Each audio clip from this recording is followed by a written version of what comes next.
Hello প্রিয় বন্ধুরা, কেমন আছেন সবাই? আশা করছি ভালো আছেন। আম রিসেন্টলি কিছু পত্রিকায় কিছু লেখা আমার বেরিয়েছে কানাডা ইমিগ্রেশন নিয়ে। ওগুলো আমি খণ্ডভাবে বিভিন্ন সময়ে আমার প্রোফাইলে থেকে শেয়ার করেছিলাম।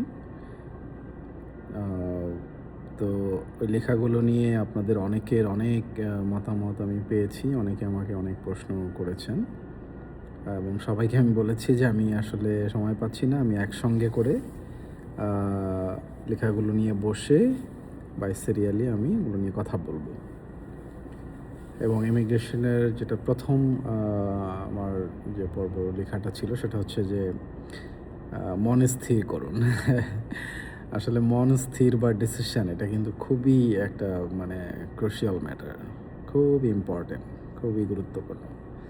আপনারা যেকোনো বিষয়ে শুধু ইমিগ্রেশন বা কানাডা বা আমেরিকা বা অন্য কোনো আ উন্নত দেশ এরকম কিছু না। যেকোনো ব্যাপারে, আপনার পরিবারের ব্যাপারে, আপনার ব্যক্তিগত জীবনের ব্যাপারে, আপনার রাজনৈতিক জীবনের ব্যাপারে, আপনার অর্থনৈতিক জীবনের ব্যাপারে, যেকোনো বিষয়ে আপনি যদি কোনো একটা কিছু করতে চান বা কোনো একটা পরিকল্পনা করেন, সেটার জন্য কিন্তু আপনাকে এট ফার্স্ট যে জিনিসটা দরকার হবে সেটা হচ্ছে পরিকল্পনার ১ম এ যেটা সেটা হচ্ছে মনটা স্থির করা। যে আপনি আসলেই কি চান, আপনি আসলেই কি করবেন।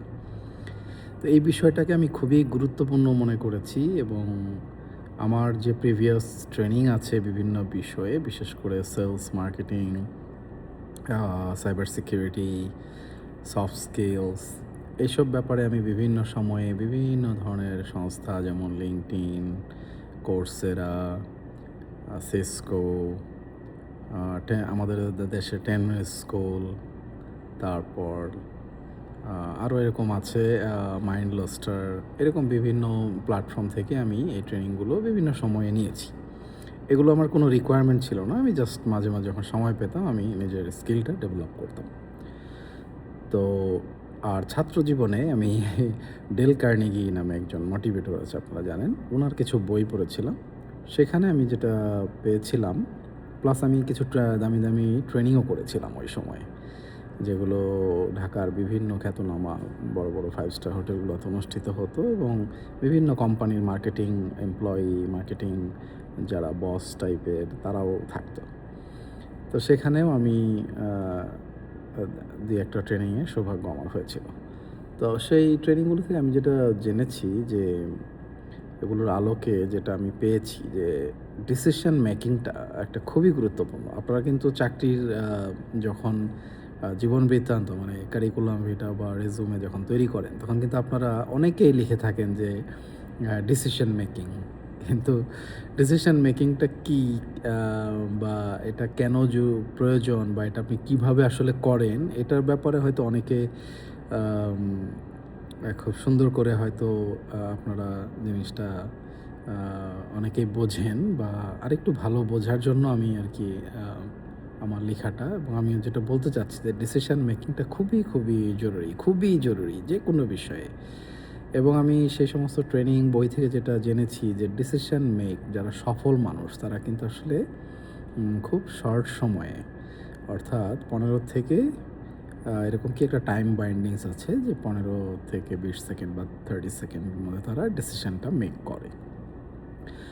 আ এবং অনেকেই আছে আবার ডিসিশন মেক করতে অনেক সময় নিয়ে নেয়।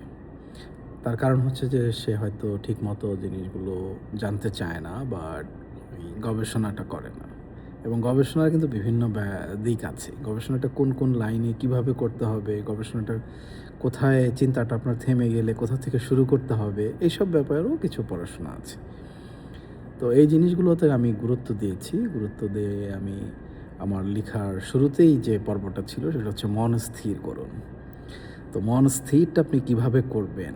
ক্যা কেন করবেন? এই বিষয়ে আসলে আমি একটু আপনাদের সাথে আলোকপাত করতে চাই। আর এতগুলো কথা বলার উদ্দেশ্য হলো আপনারা যেন এটার গুরুত্বটা একটু অনুধাবন করুন। আর এই পর্যন্ত যদি আপনি মনে করেন যে আমার আ কথাগুলো অ কোনো গুরুত্ব বহন করবে আপনার জীবনে, তাহলে আপনি কন্টিনিউ করুন আমার সঙ্গে। আর না হয় আপনার কোনো জরুরি কাজ থাকলে আপনি ভিডিওটা পজ করে আপনি চলে যান। আপনি হয়তো কোনো সময় যদি অনুধাবন করেন যে শোনা জরুরি, তাহলে আপনি শুনবেন প্লিজ। আ কারণ মনস্থিরটা এতটাই জরুরি। আমি আ ধরুন আপনি একটা চাকরি করেন বাংলাদেশের ঢাকার বাজারে বা বাংলাদেশের যেকোনো জেলায়। তো আপনি কিন্তু এই চাকরিটা করার সময় আ আপনি কিন্তু খুব ভালো একটা স্ট্যান্ডার্ড লাইফে আছেন। আপনার ফ্যামিলি বা ব্যক্তিগত নিজের জীবনেও আপনি খুব স্যাটিসফাইড আছেন। অনেকে হয়তো স্যাটিসফাইড নেই। বিভিন্ন মানুষের বিভিন্ন ধরনের আম জীবন বৃত্তান্ত। আ তো সেখানে একটা নিশ্চিত ইনকাম আছে আপনার। অথবা আপনি কোনো ভালো ব্যবসা করেন, অথবা আপনি ভালো পারিবারিক জীবন আ কাটাচ্ছেন, অথবা আপনি কিছুই করেন না কিন্তু আপনি ভালো আছেন। তো এরকম একটা পরিস্থিতিতে আম আপনার মাঝে, মাঝে মনে চায় যে আমি একটু উন্নত একটা দেশে যাবো। আপনার একটা হয়তো একটা স্বাদ আহ্লাদ আছে যে আমি আরেকটা আমার ক্যারিয়ারে বা আমার লাইফে আরেকটা আমার উন্নত দেশের একটা পাসপোর্ট আমি বহন করতে চাই। হ্যাঁ? কেন? কারণ আমি বিভিন্ন দেশে গিয়েছি ঘুরতে। গিয়ে দেখি যে আমার সবুজ পাসপোর্ট বা আমার দেশের পাসপোর্টটার আ মানটা একটু নিচুতে নেমে যাওয়াতে আমার বিভিন্ন দেশে ভিসা পাওয়াতে সমস্যা হচ্ছে এবং বিভিন্ন দেশে যে আমি হ্যারাসমেন্ট হচ্ছি, সেখান থেকে আমি হয়তো একটু সিদ্ধান্ত নিয়েছি যে, না আমার আরেকটা পাসপোর্ট দরকার। আমি একটা উন্নত দেশে যেতে চাই এজন্য। অথবা আপনি হয়তো আ খুব একটা ভালো নেই দেশের বাজারে, হ্যাঁ? তখন আপনি চিন্তা করেন যে, না আমি খুব একটা ভালো নেই। আমি একটি সুন্দর জীবনের খোঁজে আমি একটা উন্নত দেশে যেতে চাই। তো এরকম বিভিন্ন মানুষের বিভিন্ন ধরনের কিন্তু আপনার আ ব্যাপার জীবনে রয়েছে। তো এইজন্য আপনি এই জিনিসগুলো থেকে বেরিয়ে এসে আপনি কি সিস্টেমে একটা সিদ্ধান্ত নিবেন, আপনি মন স্থিরটা কিভাবে করবেন? তাই না?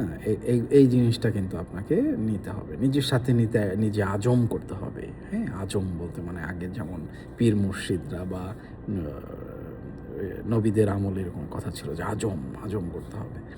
অর্থাৎ আপনাকে খুব গুরুত্বপূর্ণ আ ব্যাপারগুলোতে মানে খুবই নির্দিষ্টভাবে আপনাকে গুরুত্ব দিতে হবে। তো এই জিনিসগুলো মানে আমি বোঝাতে চাচ্ছি যে আপনি সুন্দরভাবে গবেষণা করুন। আপনি কেন যেতে চান?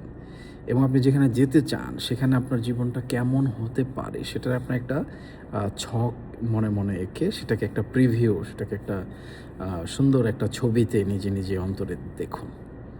দেখে আপনি চিন্তা করুন যে আপনি এখন যে পরিস্থিতিতে আছেন সেই পরিস্থিতিটাকে আপনি কিভাবে, কতদূর, কেমন করে সেই পরিস্থিতিটাকে ওভারকাম করে অর্থাৎ সেখানে কি আপনার কোনো কিছু কোরবানি দিতে হবে? মানে কোনো কিছু কি লস হবে আপনার? সেই লসটা কি আপনার ভবিষ্যতে যে উদ্দেশ্যে আপনি করতে চাচ্ছেন, যে জিনিসটার প্রতি আপনি আকাঙ্ক্ষা জন্মেছে সেটা কি আপনার ওই লসটাকে কাভার করবে? সাময়িকভাবে কি ওই লসটা আপনি মেনে নিতে পারবেন? এরকম বিভিন্ন বিষয় মানে আপনাকে আসলে খুব চিন্তা করতে হবে। চিন্তা করে দেন একটা শর্ট ডিসিশন নিয়ে নিতে হবে যে হ্যাঁ, আমি এটাই করব। তো ওটা করবেনই যখন আপনি সিদ্ধান্তে উপনীত হয়ে যাবেন, তখন কিন্তু আপনাকে একটা ছক রোড ম্যাপে নামতে হবে। বাট ওই যে সিদ্ধান্ত ওটা কিন্তু খুবই কঠিন। কারণ আপনার একটা চলমান ইনকাম আছে, আপনার একটা বাড়ি-ঘরের ব্যাপার আছে, আপনার আত্মীয়স্বজন, পরিবার, নিজের দেশ, আবহাওয়া সবকিছু থেকে আপনি নিজেকে এক ধরনের মানে টেনে নিয়ে তুলে আপনি নতুন একটা চ্যালেঞ্জ গন্তব্যের দিকে পাড়ি জমাতে চাচ্ছেন। It's a big fact. আপনি এই জিনিসটা আগে চিন্তা করুন যে আপনি কোথায় মানে কি করতে যাচ্ছেন। হ্যাঁ? এই জিনিসগুলো। তো এগুলো কিন্তু আমরা সহসা পেরে উঠি না। কারণ আমরা যখন চিন্তা করতে যাই একটা ছোট্ট একটু চিন্তা করে আটকে যাই আমরা। কেমন? যে বিদেশে যাবো? পাসপোর্ট করতে হবে। পাসপোর্টে তো এই ঝামেলা, আমার তো এনআইডি কার্ডে এই ঝামেলা আছে। ওই যে আটকে গেলাম। যে না যেভাবে আছি দেখি দেখা যাক চলতে থাকুক। হ্যাঁ? যে ওগুলো আস্তে, আস্তে করি। না প্রিয় বন্ধুরা, ডিসিশনটা আমি এইজন্যই বলছি যে মনস্তিকতা কতটা জরুরি। আপনাকে এগুলো সবকিছু ওভারকাম করতে হবে এবং আপনার কী সমস্যা আছে, কোথায় আছে, কীভাবে ওটা ওভারকাম করবেন, আপনি আদৌ পারবেন কিনা, কতদিন লাগবে, হ্যাঁ? ওই দিনগুলো আপনি কিভাবে কাটাবেন, আপনি কি জবের পাশাপাশি, ব্যবসার পাশাপাশি, সাংসারিক জীবনের পাশাপাশি ওগুলো এগিয়ে নিয়ে যাবেন, নাকি ওটা ছেড়ে দিয়ে আপনি একদম আজম করে এটার পেছনেই লাগবেন। আমি মনে করি যে একদম সব কিছু ছেড়ে দিয়ে বিদেশের পেছনে লাগাটা মোটেও বুদ্ধিমানের কাজ না। এটা আমার ওপিনিয়ন, সরি। আপনারা যদি নিজেরা কেউ মনে করেন সেটা অবশ্যই আপনি আপনার পারিপার্শ্বিক দিক থেকে মনে করতে পারেন। You have the rights. So এই জিনিসগুলো মানে এই বিষয়টা নিয়েই আসলে আমি খুবই গুরুত্ব মনে করেছি যে সিদ্ধান্ত নিতে পারাটা। আপনি যখন সিদ্ধান্ত নিয়ে ফেলবেন তখন কিন্তু আপনার 60% কাজ হয়ে গেল। হ্যাঁ? কারণ বাকি কাজগুলো আপনাকে ওই যে মনে স্থির করেছেন, আপনার মনের আ তাগিদেই আপনি কিন্তু আপনার মনের তাড়াতেই আপনি করতে থাকবেন। এটা আমার বিশ্বাস। এটা আমি একদম আমার বাস্তব মানে আমি এই যে ৬ টা পর্ব যে লিখেছি একদম আমার ব্যক্তিগত অভিজ্ঞতা থেকে। আমার আরও আ আ একটা বই লিখা চলমান আছে। সেটাও আমার ব্যক্তিগত একটা খুব চমৎকার ট্রাভেল হিস্ট্রি থেকে। তো আমার কাছে চমৎকার। আপনাদের পড়ে কেমন লাগবে আমি জানি না এবং সেটা আমি কবে পাবলিশড হবে সেটাও আমি এখনও জানি না। যো বাট দেখেন আমি কিন্তু আমার এই শত ব্যস্ততার মাঝেও আমি কিন্তু কাজগুলো এগিয়ে নিচ্ছি। কারণ আমি ওই যে মনে সিদ্ধান্ত নিয়েছি যে না এটা আমি করব। তো আপনাকেও কিন্তু এরকম একটা সিদ্ধান্তে আসতে হবে যে হ্যাঁ, আমি করব, আমি পারবো। হ্যাঁ? তো এটা এই জিনিসটা কিন্তু এত সহজ না। আমি এইজন্য বারবার বলছি, হ্যাঁ, লিখেছি প্লাস এই ভিডিওটাও করছি আপনাদের। তবে হ্যাঁ, আল্লাহ চাইলে আ অবশ্যই সম্ভব। আপনি যদি আল্লাহর কাছে সাহায্য চান, আপনার যদি নেক নিয়ত থাকে এবং আপনার যদি সততা থাকে, আপনি সততা নিয়ে যদি সঠিকভাবে পরিশ্রম করেন, অবশ্যই এটা সম্ভব। আপনি যা স্বপ্ন দেখবেন সেটা কিন্তু সম্ভব।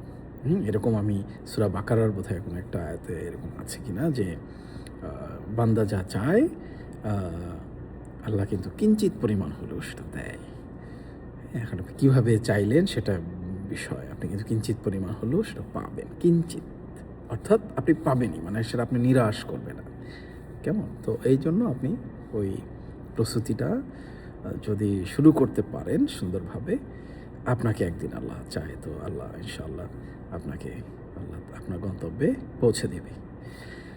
তো আমি এইভাবে এই ধরনের ভিডিওগুলা আসলে আমি কখনোই মানে এরকম করিনি ভিডিও। আমার হয়তো প্রফেশনাল চ্যানেলে ৩-৪ টা ভিডিও বিভিন্ন দেশের ভিসা নিয়ে থাকতে পারে।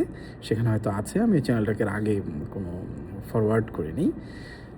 এটা হচ্ছে যে আমার হয়তো নিজের অভিজ্ঞতা থেকে নিজের একেবারে স্ক্রিপ্ট ছাড়া নিজে বলা আপনাদেরকে। তো আল্লাহ চাহে তো আপনাদের সবার আশা পূর্ণ হবে।